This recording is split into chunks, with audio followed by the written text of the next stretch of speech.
cooker repair naman tayo ngayon guys. O chinek natin sa 220 volts yung electric kettle.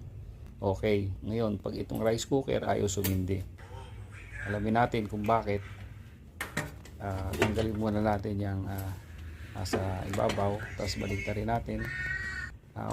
Tanggalin natin yung dalawang tornilong cover sa ilalim. Kasi guys, ang chichigin natin dito yung thermal fuse nya. Karaniwan kasi ito lang sira. Simple lang itong gawin. Nakita nyo yung insulator na yan. Tinanggal muna natin yung tornilyo sa kabila ng side. Nasa loob niyan yung thermal fuse. Ayan. Para siyang resistor. Yan yung temperature control niya. Huwag nyo natin itong iba-bypass guys. Mura lang naman yan. Marami kayong mabibili niyan sa mga electronic store shop. So, tinanggal na natin. Yan lang ang papalitan nyo guys. Para gumana uli yung rice cooker nyo.